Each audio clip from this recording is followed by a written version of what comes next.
Hi everyone, I'm Swathi from Indiahikes and we're recording in our upgraded studio. I hope you like it. So today we're talking about some of the most culturally rich treks of our country and outside our country. Now, almost on any trek that you do, you are bound to see some cultural elements on the trek. But the truth is that on most treks, you just start at a village which is rich in culture, but you go away from the village almost within a few hours, and then you're in the wilderness where you don't see any more civilization, no more culture, it's just you and the wilderness. But there are some treks that have this very nice cultural experience interlaced in the entire trek, and those are the few treks I'm talking about today. I'm Swathi from Indiahikes and you're watching Trek with Swathi. Before we dive into the list, I'd like you to take a look at something new we have started at Indiahikes, and that's the Deep Dive series. We're diving into the history, culture, geography, the river systems, the mythology, so many things about a trek that trekkers really don't know about. So the first of our deep dive pages is on the Har Ki Dun Trek. You'll find the link in the description below. Go take a look. I think the top three on my list, there's no contest for them. The first of them is the Har Ki Dun Trek. This is an extremely ancient, culturally rich trek, and it's one of the oldest treks in our country. We have people within our organization, our fathers and relatives, who have done this trek way back in 1970, 1980s, and they have actually done this entire trek visiting the villages on the way. So what makes Har Ki Dun such a culturally rich experience? You are constantly trekking in a valley which has these very old villages on the way. You start from the village of Kodgaon, which is still very cultural, but you will start seeing some touches of commercial life over there. But from Kodgaon, you move to Taluka, and then you see Gangad, you see Dhatmir, you see Osla. And I would say the cultural hotspot on this trek would be Osla, which is the highest village on this particular trek. It is the people, the traditions they follow, the architecture over there. You will see that very traditional architecture with wood and stone interlaced and all these ancient buildings over there. You'll see people wearing their traditional attire. You will see a lot of these water mills, and you don't have to go anywhere to witness any of this. This is all on the trek where you're trekking through these villages. So it's a wonderful cultural experience, and I think for all our trek leaders, all our trekkers, this would top the chart of the cultural treks, and that is why even we call it that 500-year-old culture trek, and that is what the Har Ki Dun Trek is.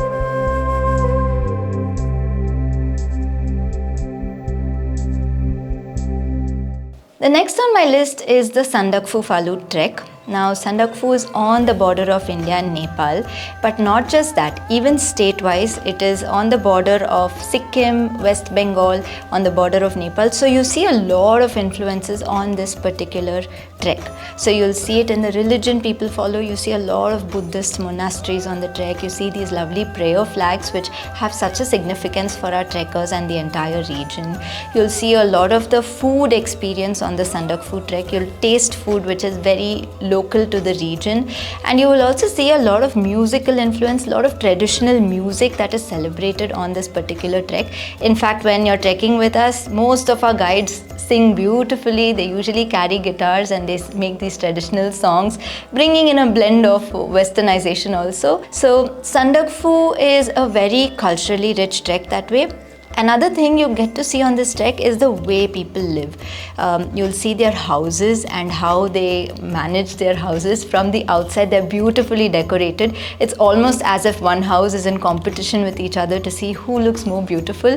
They have these lovely potted flowers and gardens outside their houses, lovely colors of their houses, and they look picture perfect when you actually see.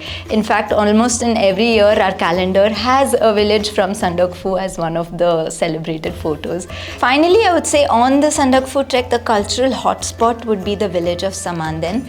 It is a picture-perfect village. You will see it almost as a plateau, and then you see the entire village laid out on the plateau. It is definitely a sight to witness from far, from close. You spend almost an entire day there, so take it all in and enjoy Sandakphu for the culture it has.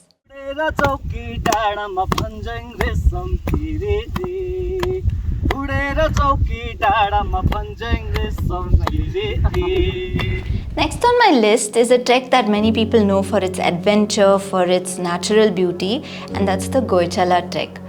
Not many people know that Gojala has a very, very rich cultural side to it, and it's not just us saying it. Even UNESCO classifies the entire region as a cultural heritage site, and with good reason. Because starting from Yuksum, you are exposed to that culture of that Sikkim region and the Kanchenjunga National Park region. There is a lovely museum right at Yuksum, which is a very big cultural hotspot on this trek. But on the trek also, you are going to be seeing a lot of the local culture. You will see monasteries which are very typical of the region. You will see food habits which are very typical. You will also see the guides, and there are a lot of communities and ethnic tribes over here, like the Lepcha community, the Limbu community. You will get to constantly interact with a lot of these members and understand their way of life and their lifestyles. That is a very, very big addition to the experience of climbing to Gojala. Next on my list is a trek that not many people know about because it's a very difficult one, and we have just reopened it, and that's the Kanamo Peak trek. Now, Kanamo Peak is a high peak in Spiti, climbing above 19,000 feet. While that is a big highlight, there is another big highlight, which is the cultural aspect. Because on this trek, your summit climb is just actually one day of climbing up and down. The rest of the time, you're actually acclimatizing to that high altitude. So your acclimatization journey takes you through some of the most beautiful, very remote villages of Spiti, especially Kaza and Kibber. Now, both of these villages, and I would classify Kibber as a bigger cultural hotspot because this is a village that is in complete harmony with its surroundings. You will see the houses, all of them very, very traditional houses, each one looking very similar to the other. Now, it's not just Kaza and Kibber, but if you're doing this trek, you have the opportunity to explore other regions in Spiti, like the Ki Monastery, like Hikkim, all of these places, like the Chicham, one of the highest bridges, high altitude bridges in our country. So all of these are very, very rich cultural hotspots that you can easily visit when you're doing the Kanamo Peak trek. So if you want to experience culture, this must be high on your list, but your fitness must be at that level for you to do this trek. Next on my list is the Rupen Pass trek. Rupen Pass, especially for your visit to Jiskun and Jhaka, and then on the other side where you're entering Kinnaur, which has a very different culture from the previous side of the pass. These are very culturally rich experiences. Now on this trek, the cultural hotspot I would say is Jhaka, because Jhaka is a hanging village. On the other hand, you will see these beautiful temples where they have preserved their carvings, wooden carvings on the wall, and thankfully they have not renovated it and put some, splash some new paint on it. It has that very, very old traditional look. And here too you will see a lot of blend of Uttarakhand and Himachal culture, because this entire Rupen trek is on the border of Uttarakhand and Himachal.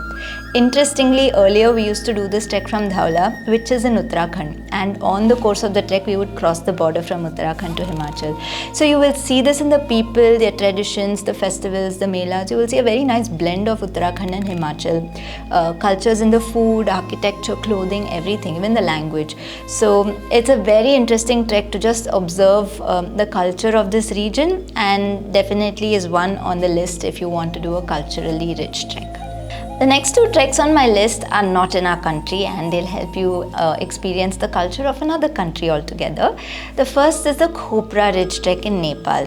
Now, Nepal is of course known for the Everest Base Camp trek, Annapurna Base Camp, Manaslu circuit. So all of these treks are very well known, but they're also very commercialized. So you don't get to experience the actual Nepali trekking culture or those tea houses. They're very westernized, whether we like it or not.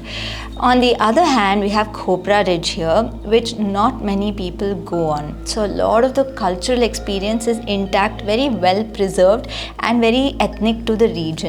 For example, on this trek, you're going to be passing through Ghandruk, which is one of the largest villages in the Annapurna conservation area.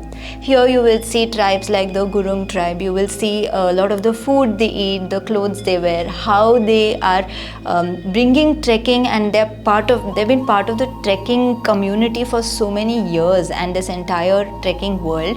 You will see a nice blend of trekking and local culture on this particular trek. So Khopra Ridge is definitely ranking high if you want to experience the culture of Nepal. The final trek on my list is one of my favorites, and that's the Atsunta Pass trek in Georgia. If you want to experience the culture of a new country, what better way than to actually go live with the people of the country, and not the modernized, more urban people, but actually the traditional people of the country. And that is what we're doing on this trek of Atsunta Pass. Because on this trek, you're not just going into the wilderness immediately. You're starting from a place called Omalo, which is this high altitude village in the mountains. Then you're going to Datlo, which is a very rich cultural heritage site. In fact, it is recognized by UNESCO as a cultural heritage site. And then you're going to Gire, and you're ending your trek also on a highly culturally rich place at Shatili and Mutsu. So all of these regions have people who are very, very traditional, very Georgian in how they live, eat, look, dress, and even treat you. So you will get to experience the food of Georgia, and I must say, even for a vegetarian, it is something that is absolutely delicious and delightful. You will get to experience the hospitality of Georgia. You'll get to see how they keep their houses, how they really celebrate nature in the way they live, and that's one of the best ways to experience the culture of Georgia. So that is definitely a trek to do if you want to experience the culture of another country. So this entire list I've put together after talking to a lot of our trekkers, our trek leaders who have done a lot of treks in our country and have handpicked these as the most culturally rich treks. I'm sure you will want personal assistance to understand which trek to do, what would suit you. So we have a form in the description below where you can get in touch with us, and we'll get on a call with you and help you if you want to plan any of these. But if you're a culture enthusiast, or if you want to do a study on the people of any of these regions, then these are the treks that you must absolutely do. We have a lot of other lists where we have listed down spiritual treks, we've listed down treks with the best sunsets, sunrises, treks with the best mountain views. If you're planning a trek, I highly recommend you watch all of those to get an idea of what you want to do and what will suit you best. So that's all from me today. We'll be back with more soon. I'm Swathi from Indiahikes, and you're watching Trek with Swathi.